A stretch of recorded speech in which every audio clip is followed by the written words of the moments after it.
Andrés López López, gusto en saludarlo, buenos días.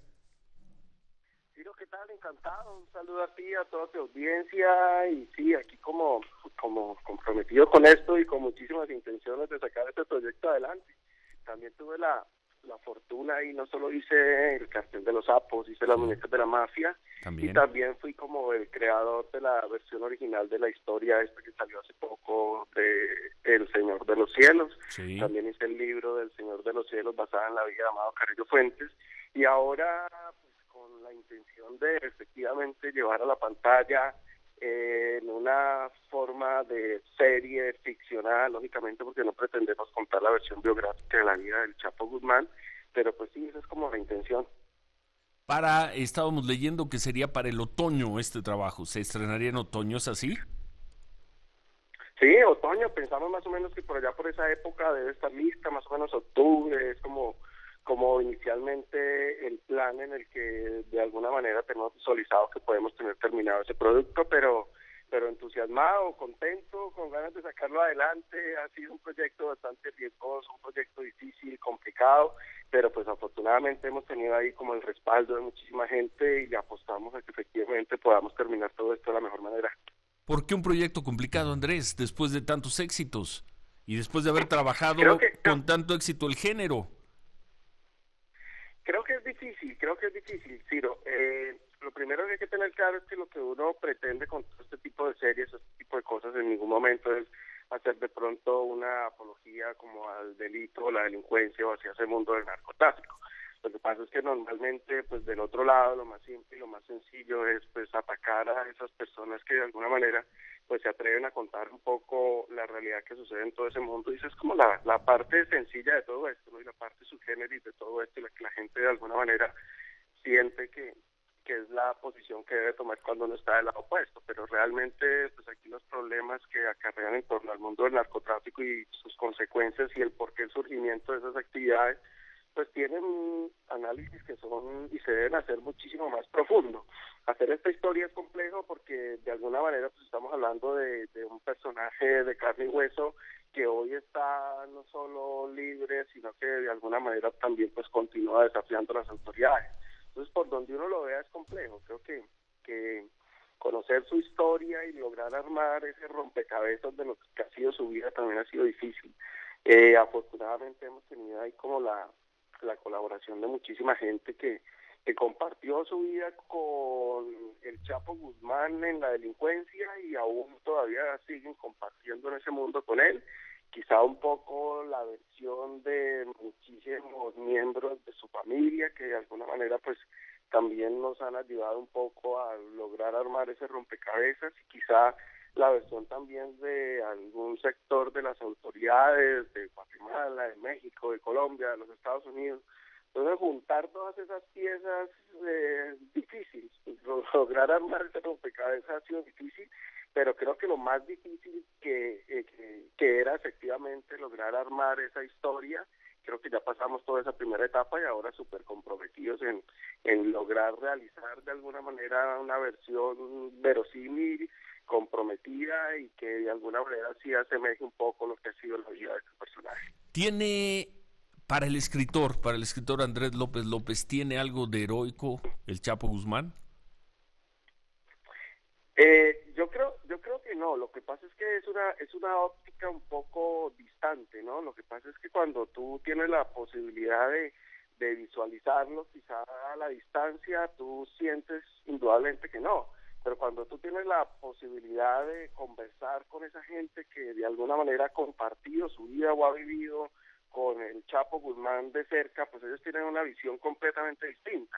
Y al final creo que, no sé si sea lo correcto o no lo correcto, pero creo que conocer también de alguna manera la versión de las personas que han compartido con él desde cerca, hacen no solo de Joaquín El Chapo Guzmán, sino de cualquier persona que trabaje al margen de la ley o que sea un completo villano o criminal, un humano. Creo que eso es al final como lo que uno busca de alguna manera, encontrar la quizá la visión por donde uno debe contar todo esto, porque creo que que sería lo más sencillo atacarlo desde el punto de vista de las autoridades, pero creo que para humanizar también un poco esta problemática, porque lo más sencillo sería criminalizarlo no solo a él, sino a todo el mundo.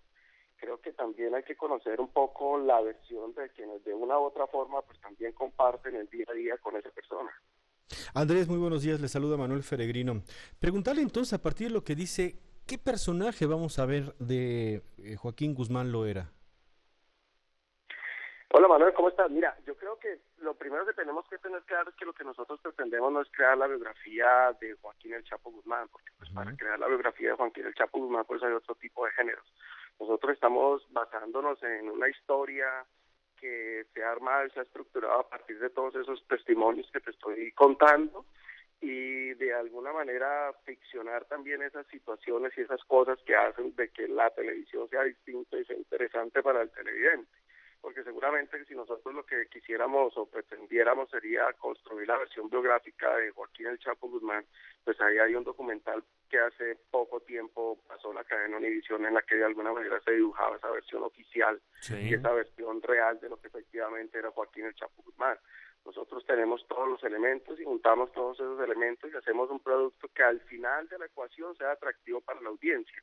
Con esto no pretendo decirte que lo que queramos es en algún momento hacer una apología, un comportamiento, un delito de lo que ha sido la vida de Joaquín el Chapo Guzmán. Con esto simplemente queremos mostrarle a la gente una realidad que por más que intentemos taparla, meterla ahí como debajo del tapetito, pues siempre va a estar. Mira que yo he tenido quizás la fortuna de haber trabajado muchísimo este género, de haber contado todo este tipo de historias desde hace muchos años. Creo que quizá Andrés López fue el primero que se atrevió como a contar esa historia desde el mundo del narcotráfico, contada desde adentro en esa primera serie de televisión que yo hice que se llamó El Cartel de los Sapos. Y es muy difícil que la gente del otro lado se pare al frente y te diga, gracias a que usted nos mostró esta realidad hoy en día, entendemos, comprendemos todo esto y de alguna manera lo enfrentamos con una óptica distinta. Es muy difícil que eso suceda, pero yo te aseguro que a la vuelta de 10, 15 o 20 años alguien se va a acercar y te va a decir, gracias a que hubo una estación de radio que se atrevía a hablar sin censura de todos estos temas abiertamente, gracias a que había un periodismo, una gente que denunciaba, quizás también de que existieron unos canales, unos productores, unos actores, un chico de iluminación o el chico que hace el vestuario, toda esta cantidad de gente. De alguna manera le apostaron a contarle a la gente la realidad de lo que nosotros estábamos viviendo, también le dieron la oportunidad de que la gente reflexionara. Quizás eso no va a pasar hoy, pero yo, por ejemplo, te pongo un ejemplo nuestro en Colombia y la Colombia nuestra ahora es una Colombia completamente distinta a la que nosotros vivíamos hace 20 o 25 años. Y todo esto también producto de que quizás hace 15 o 20 años atrás hubo gente que se paró de frente y se atrevió a denunciar con nombres propios a las personas que caminaban al margen de la ley y todas las consecuencias que acarreaba para la sociedad todo eso. Claro. Pero ojalá algún día alguien se pare al frente y diga, hombre, gracias a que nos contaron esta realidad, aprendimos también a combatirla. No lo hacemos pretendiendo que eso suceda, porque indudablemente que no, pero sí creo que en el fondo hay un compromiso en torno a todo eso. Bueno, pues le agradecemos mucho, Andrés, esta información sobre la serie que se estrenará en otoño, la serie sobre, una serie de ficción. Nos ha dicho el guionista alrededor de El Chapo Guzmán. ¿La va a producir para quién? Esta es una producción de Univisión para Unimar en Estados Unidos. Univisión, Unimar. ¿Y en qué va el guión? ¿Perdón? ¿En qué va el guión? ¿Ya está terminado? ¿Está avanzando? Ahí estamos trabajando. Ahí está. Estamos trabajando en los guiones, que pretendemos hacer una serie de 60 capítulos, ya vamos bastante adelantados. ¿Cuántos capítulos? Yo creo que en los próximos días empezamos preproducción y motivados, comprometidos y tratando de efectivamente sacar todo esto de la mejor manera. Muy bien, ¿60 capítulos? 60 capítulos. 60 capítulos. ¿En una sola temporada de corrido o varias temporadas? Capítulos de una sola temporada, capítulos de una hora, con una historia que avanza, una vertiginosa y con todos esos elementos poderosos. No, pues póngase a escribir, Andrés, porque 60 horas de televisión, buena chamba. Muchísimas gracias. Sí, no, pues 60 horas ya me dio miedo, no el contenido, sino el trabajo que tiene usted, 60 capítulos para estrenar en octubre, apenas le va a dar tiempo. Gracias, muchas gracias, suerte con la serie, la estaremos viendo y ojalá cuando estrene la hayamos visto compartamos con usted la crítica. Gracias, Andrés. A ti también, Ciro, a ti y a tu audiencia un abrazo muy grande y éxitos para todos en este libro. Gracias. Gracias, Andrés. 60 capítulos va a tener la serie del Chapo Guzmán, que se estrena en otoño, nos dice el guionista. No será biografía, López, que será ficcionada, pero sí con información de gente cercana y hasta familiares, buena ficción. Para que haya, claro, buena ficción. lo más cerca, digamos, al personaje.